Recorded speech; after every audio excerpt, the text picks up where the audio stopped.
According to most sites publishing human resources studies and findings, for example, HuffPost, NBorder, Workable or American Progress, it takes about 50 to 60 working days to fill in an open position. So, if you have the misfortune of having an employee leave, it may take you 3 to 4 months to find a suitable replacement. The cost of the search and hire process is estimated to be around 20% to 30% of that specific employee's annual salary. So, for an intermediate developer that would be an average of $30,000 in the USA. The best it would only cost you 1 to 3 salaries for that person as commission for the recruitment agency. Let's assume that you found an ideal candidate, he has passed the soft skill and technical evaluations and you have a good feeling about the hire. You make a proposal and it gets accepted and you have yourself a shiny new employee. Unfortunately, statistics show that about 30% of employees leave a job after the first 6 months. You might have spent $30,000 for a chance of 1 in 3 for that employee to leave in the next 6 months. Note that for the next 6 months the employee will also get around $45,000 in salary and benefits. So, what exactly did this $75,000 get you? 10 to 20 working days of adjustment period to the new workplace and the new colleagues, processes and internal tools. Possibly 10 to 40 working days of training, study, practice and shadowing, depending on the nature of the project and the used technologies.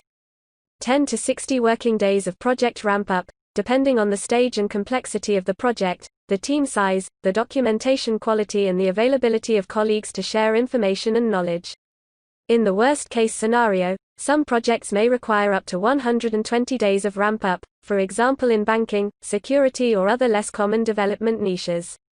5 to 20 working days of assisted work, mostly depending on the seniority of the employee and his capacity for autonomy.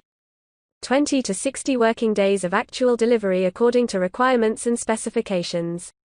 Best case, you spent $75,000 and 6 to 9 months for 3 months of productive work. Clearly, hiring is a long-term investment. As a decent employee you provide consistent delivery for the next several years if things go well. It's obvious that we would want to prevent the new employee from leaving. The main reasons people leave a company, as supported by studies from LinkedIn, ISMA, American Progress and also Common Sense, are wanting more money or benefits.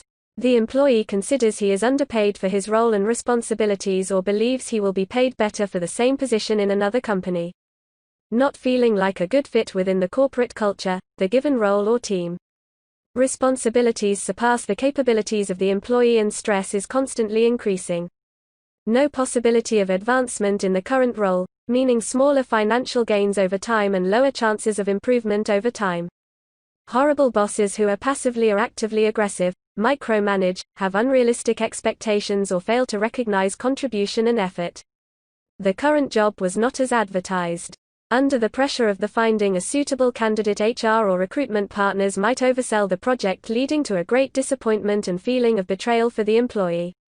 If the employee leaves after 6 months, you will need to spend another $75,000 and another 6 to 9 months just to fill in the position again. So, what can we do to prevent this? The most important aspect is providing fair, yet competitive wages to make sure money is not an issue. Not that this solves the problem completely but limits the amount of people that would leave for a better salary. Note that some major companies have such a strong retention policy and provide such great benefits that even if the job itself is bad, people are bound by the golden cuffs of high pay and benefits. However, you should not compete with them as there is nothing to be gained, and it is highly unlikely it will be worth the required expenses. Talking about competitiveness, the second thing you need to provide is a corporate culture that is friendly and allows for personal growth. This does not mean that people should not be accountable for their work and time, but that the company provides an environment where people are treated as individuals, not as resources, where training and investing in people is a common practice and effort and dedication are recognized through positive feedback and fair performance bonuses. If the previous 2 conditions are ensured, you have done your part. Now, what you need to do is to make sure you hire the right person.